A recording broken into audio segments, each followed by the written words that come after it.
up, y'all? It's Alexiana. Welcome to the Lexi Show. Now, in today's video, I'll be doing a story time, and I'm going to be telling y'all the story about the time my bus driver, he choked a little boy. Y'all heard that right. He choked a little boy. Well, not really choked him, but, kind of put his hand around his neck and kind of was, shaking him a little bit and stuff like that. A bitch was shook that day because, he was not the one to be played with, but that took it to a whole new level. I did not expect that shit to happen. So let's get into it. And this bus driver, God rest his soul, he's dead now, but yeah, let's get into it. Because a bitch was shook. Okay. So we're going to rewind back to not the early 2000s. We're going to rewind back to the 2010s. Now, at this point in my life, I was in middle school. I was in 7th grade to be exact and stuff like that. And around this time, my sister, she had graduated. She was off the bus. See, for years and stuff, up until 2010 and stuff like that, me and my sister, we were a duo. We were thick as thieves, 2 peas in a pod. We still are today. But growing up and stuff like that, we were thick as thieves and stuff, 2 peas in a pod, peanut butter and jelly and stuff. We always rode the bus together. Up until pretty much the summer of 2010 and stuff like that, my sister had graduated. She was no longer catching the bus anymore and stuff like that. And yeah, I was pretty much solo dolo from 7th grade on down to the time I graduated high school.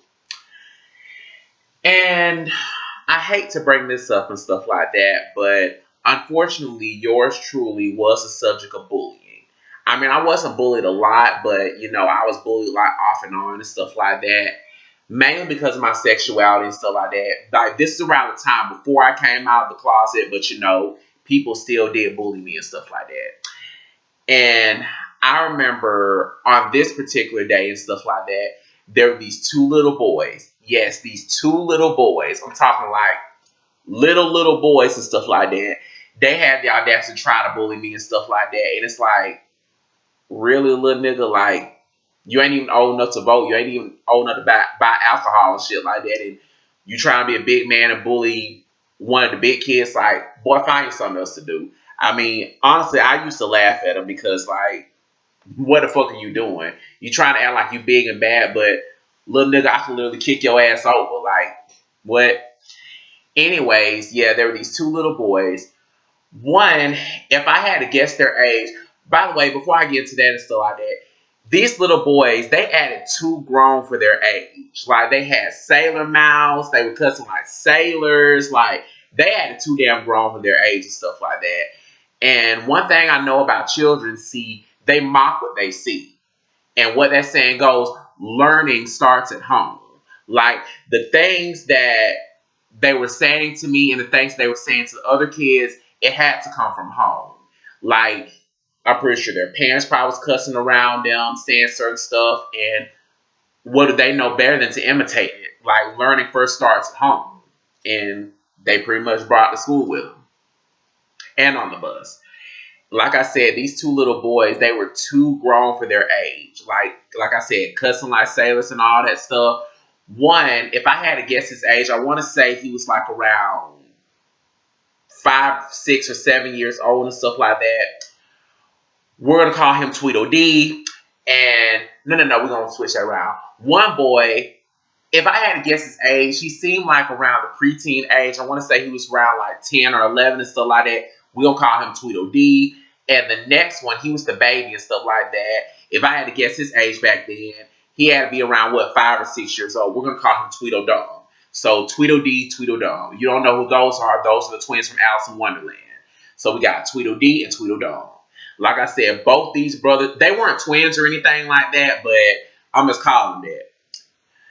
So, yeah, like I said, they acted too grown for their age and stuff like that. And, yeah, they were somewhat of some little shitheads. They were some bullies and stuff like that. And they stayed bullying the other kids, more specifically me. And at this time, like I said, I was in middle school. I was in 7th grade and stuff like that. Like I said, kids, they mock what they see. So, yeah, they pretty much probably saw some other kids doing it, and, they decided to join in on the fun, too. So, anyways, I remember on this particular day, you know, the bus driver is still out there. We're gonna call him, what are we gonna call him? We'll call him Mr. Forrest. And Mr. Force and stuff like that, let me tell you, like, he did not play, bro. Like, he one of them old school heads. He did not take no shit. He did not play, bro. And anytime he saw one of the kids bullying me, he always stood up for me. Like, God rest his soul. Like, yeah, he always, like, he was my dog. Like, he always stood up for a nigga. And he did not play, bro. Like, he did not play, bitch. He did not play. He was one of the old school heads. He always got them kids in line. Like, yeah. You know, he did his normal route and stuff like that. You know, he got us up from school and stuff like that. I mean, he picked everybody up from school and was taking them home and stuff, you know, doing his usual business and stuff. You know, we was, you know, on our way home and whatnot. And I remember I was just chilling, you know, laying my head up against the window and stuff, minding my own business and stuff like that. Then all of a sudden, I felt somebody like hit me on the back of my head and stuff like that. And I turned around and it was the littlest kid, Tweedledum. And of course they tried to act like nothing happened and stuff like that. They were saying shit like, "What the fuck you looking at your gay ass, this, that, and the third?" And I didn't pay it no mind and stuff. I turned right back around. Like, I'm not even gonna entertain you, little boy. So I turned right back around. And not even a couple seconds later, he did it again. He, you know, hit me in the back of my head and stuff like that. And this time, look, little boy, like, I'm not finna be bullshit with you and stuff like that. So I ain't gonna lie, I hit him back. Not hit him back like hit him back hard or anything like that, like one of the grown kids. But, you know, I kind of, you know, like, you know, tapped him upside his head because, like, who the fuck you think you is, little boy? You not finna be putting your hands on me and stuff like that. And I remember he reached over to see, like, I kid you not, he stood up and stuff like that. And by the way, y'all like my leather pants. Like, I remember he stood up and stuff like that.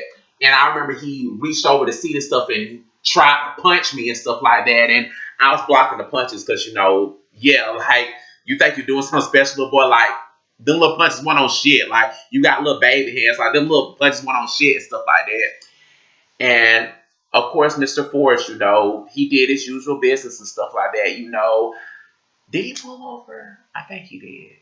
Did he? I don't know. Did he? Did he? Yeah, I think he pulled over at this point because I think we were down a dirt road or something, or we was on some kind of road and stuff. I remember Mr. Forrest, he had pulled over and stuff because he saw the commotion in the back. They were bullying me and stuff like that. And I remember he had called me to the front and stuff like that and explained, and he asked me like, yo, like, not yo. I remember he had called me to the front and he had asked me like, wait, what's happening back there? Because I saw like what happened and stuff, and I explained the situation and stuff like that. And pretty much, I think he told me to move up a seat, which I did. And, you know, that was the end of that, you know. And, yeah, I remember we were, you know, cruising along. He fixed to take everybody home. And they were bullying another kid on the bus. Like, I think they were bullying, like, a little white boy or whatever. Or talking to somebody else back there and stuff like that. Or I think they were probably being too loud back there on the bus and stuff like that. And I think it was Tweedledum. I think like the littlest one, like the next to oldest and stuff like that. Like, okay, these two brothers and stuff. They had an older brother, which I have a story time about him too that may come soon. They had like an older brother and stuff like that. We're gonna call him Bantu because he used to wear like some little Bantu knots in his head and stuff like that until he grew out his dress and stuff. We're gonna call him Bantu. I think he had graduated with my sister or graduated before her. I'm not sure. But yeah, they had an older brother. And Tweedledum, no, and Tweedledee, he was like the middle child and stuff like that. And then there was Tweedledum and stuff like that. So pretty much the things that they learned and stuff like that, not only did they learn it from home, but they also learned from their oldest brother. Because like I said, with them being little kids, you know, what do they know better than to, you know, imitate things they see? But yeah, I remember, yeah, they were still causing ruckus in the back of the bus. And I think one of them was talking smack to Mr. Forrest and stuff like that. And I remember it was Tweedledee. No. I remember it was Tweedledum. I remember they had I think he had called Tweedledum up to the front and stuff like that. I think around this time he had pulled over again.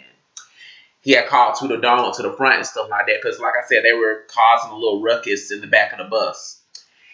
And I remember, they were up there in the front and stuff like that. They were talking and whatnot. And yours truly and stuff, I was in my own little world and stuff. I was just looking straight ahead, not specifically looking at them, but I was ready to go home. So I did not give a damn about nothing and stuff like that. And like I said, I wasn't specifically looking at them, but I was just looking straight ahead. And I remember, bro, this happened so fast that if you blink, you'll miss it. I remember out of nowhere, I don't know what that little boy said or what set Mr. Forrest off, but this motherfucker, he had grabbed Tweedledum by his neck and was like shaking him and whatnot. And this man, Tweedledum, he was like a little kid then. And plus, Mr. Forrest had like some big ass sailboat looking hands and stuff like that. Frightened that little boy. But yeah, he grabbed him by his neck and was like shaking him and whatnot and stuff like that. I was like, whoa, Nelly, Mr. Forrest, slow your roll there, dog. Like, I understand they some little shitheads, they some shit starters, but these are still children at the end of the day. And I'm not gonna lie, even though they were some little bullies and whatnot, I don't want no grown-ass man to put their hands on nobody's kids. Like, I don't want that. Like, I feel sorry for the little boy in the instant. But it's just like that saying goes, if you don't teach your kids right from wrong at home or right from wrong at an early age, there are people out there that are going to do it for you. And on that particular day, it just had to be Mr. Forrest, God rest his soul. And I remember once that happened, I was just looking straight forward. I was looking straight forward, shocked as hell, like, oh my God, am I the only one that's seeing this? Like, what happened? And then I remember Tweedledum, he started marching up to the front because rightfully so, he wanted to defend his little brother. And he had exchanged words with Mr. Forrest and stuff like that. And I remember he was going back and forth with Mr. Forrest and stuff like that. And then they all stayed up there for a long while and stuff like that. And by this time, Tweedledum, he was in tears because obviously, a grown-ass man put his hands on me, and I'm a little boy. So, yeah, what do you expect? And then, like I said, Tweedledum, he had went up front, and they all stayed up there, for a hot minute. I think they were arguing back and forth and stuff like that. And I remember Tweedledum, he came back to his seat and stuff like that. He was also inconsolable. He was crying, Tweedledee, he was coming back and stuff like that, back to his seat and stuff like that. Because like I said, they stayed up there for a hot minute. At this time, he was inconsolable too. Tweedledum followed behind him. He was inconsolable too. And on his way back to his seat, Tweedledum, I swear, that little boy had a smart ass mouth. I remember on his way back to his seat and stuff like that, he was talking to one of the little kids and stuff like that. It was a little white boy. He had said, "You little white motherfucker, ABCXYZ." Like, that little boy had a smart ass mouth. Hell, he had the smartest mouth of both of them. But yeah, that was crazy. In that moment, I felt sorry for the little boys because, like I had said, regardless of how these little boys acted and whatnot, you don't put your hands on no one's kids. Because in that moment, I ain't gonna lie, I low-key want to jump up and defend them. But I decided to stay out of that because it wasn't my fight. But in that moment, I felt like jumping up and defending them because you don't put your hands on little boys. You do not put your hands on little kids. You don't put your hands on other people's kids, period. But still, it's just like that saying goes. If you don't teach your children right from wrong at an early age, there are people out there that are going to do it for you. Like, whether that be law enforcement or teachers or bad friends or whatever. Like, you don't teach your kids right from wrong at an early age, there are people out there that are going to do it for you. And on this particular day, it just so happened to be Mr. Forrest. Like, I hate he had to do that. I don't know what prompted him to put his hand around that little boy's neck, but it happened. And unfortunately, after it happened to stuff like that, I don't think those little boys had rode the bus for a while. And I think after that happened to stuff like that, I think Mr. Forrest had got suspended or he had got fired one and stuff like that. And I'm pretty sure, the mother or father of those little boys have pressed charges because, like I said, you don't put your hands on people's kids, but it is what it is. Like I said, those little boys, I didn't see them for a while. I think they stopped riding the bus after that. And Mr. Forrest, I think he either got suspended or fired because of that and stuff like that, or maybe they probably had pressed charges against him after that. I don't know, but yeah, I never saw neither three of them again. And I remember after that little incident happened, I remember we had got a lady bus driver, as his replacement. We're gonna call her Miss Bridget. Like, she was such a sweet, cool lady and stuff like that. Very caring, very sincere. Like, yeah.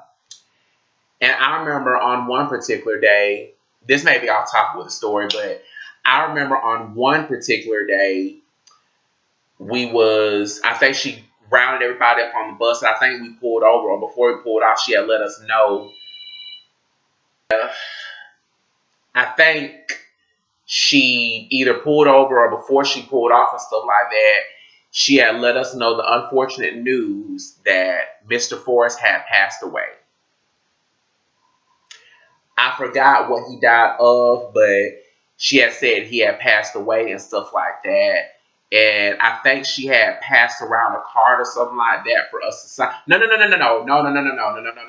No. I think she had said, wait, did she say he passed away or he was in the hospital? Yeah, she said he passed away. She said he passed away. Yeah. I remember she had told us that he had passed away, and I think she passed around a card and whatnot for all of us to sign and stuff like that, to share our condolences and stuff like that. And I think she was willing to put up some money and stuff like that to get like a little wreath thing and stuff like that for his funeral. Like, yeah. Like, that was like a big shocker to me because on the surface, the man looked real healthy. But hey, you never know what people are going through. And if I had to make an assumption and stuff like that, I felt like the man low-key had an inkling inside his soul that he was about to die pretty soon. And I guess he felt like, hey, if I'm finna go out this world, I'm finna go out with a bang. So maybe that's why he did what he did to those little boys. I don't know, but yeah. And I remember at that time and stuff like that, his nephew was riding the bus too, who we're going to call Dorian. We're going to call him Dorian. Yeah, his nephew was riding the bus too and stuff. He always sat in the front seat. I'm talking like the front seat, like where the bus doors are. He sat in the front seat with this little boy and stuff like that. And I remember when he had heard the news that his uncle died, like, he was inconsolable as fuck. Like, he was crying on the bus. And I remember Miss Bridget was rubbing his shoulder like, it's okay, this, that, and the third. But yeah, he was inconsolable too, because I imagine him and his uncle were incredibly close and stuff like that.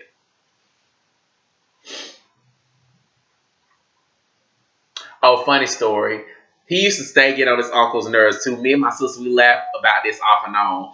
There are times where he'd be calling his uncle name over and over, like Uncle Forrest, Uncle Forrest, Uncle Forrest, Uncle Forrest, and his uncle be snapping like, what? What? Can I say I'm doing something? Or what? What? Hey. Like, me and my sister used to laugh at that all the time. Like, I used to turn around when that stuff happened. I used to turn around and look at my sister. We just be smirking, laughing, like, yeah, like. He used to stay and get on his uncle nerves, but they were incredibly close. So yeah, that's to be expected. And also, the times my sister was riding the bus and saw that, I think he had a little crush on my sister. Like, who don't have a crush on my sister? Like, my sister fine as fuck, so who wouldn't have a crush on my sister? He wasn't the only one that had a crush on my sister on that bus. A lot of other little boys did too, but whatever. I think he had a little crush on my sister, but yeah. But other than that, he was my dog. Like, yeah, like, he always had my back when people was bullying me. Like, he was a very good man. A good man, Savannah. A good man. But R.I.P. to him. And I remember around the time he died, I think my dad had went to his funeral too. And I think my dad brought back like a little obituary or whatever. But yeah. So yeah, all in all, if you don't teach your children right from wrong at an early age, there are people out there that are going to do it for you. And on this particular day, like, Mr. Forrest, he wasn't right and he wasn't wrong, but it's one of them things like some of these children got the bark of a rabid pit bull, and unfortunately there are some adults out there that pretty much aren't going to be trying to baby a parent or kid and are just going to just put them in their place. And Mr. Forrest happened to be one of them that particular day. Like, you don't teach your kids right from wrong at an early age. There are people out there that are going to do it for you. And some of these other adults, they ain't going to pussyfoot around with you stuff like that like your parents do. They going to straight up handle you in the way that they know how to humble your ass. And on that particular day, I'm pretty sure that humbled the fuck out of both Tweedledee and Tweedledum. Because like I said, after that little incident happened, I did not see them not ever again riding that bus. Not ever again. I remember one time me and my sister had saw him at the library at Sylvester, and after that, that was it. I never saw him again, but whatever. I'm not saying Mr. Forrest was right, and I'm not saying he was wrong, but hey, it is what it is. So, yeah. That's just about it for this video. Like always, don't forget to like, comment, subscribe. I'm going to insert my social media handles over here as well in the description box down below. So feel free to add follow me on those. So until next time, peace out.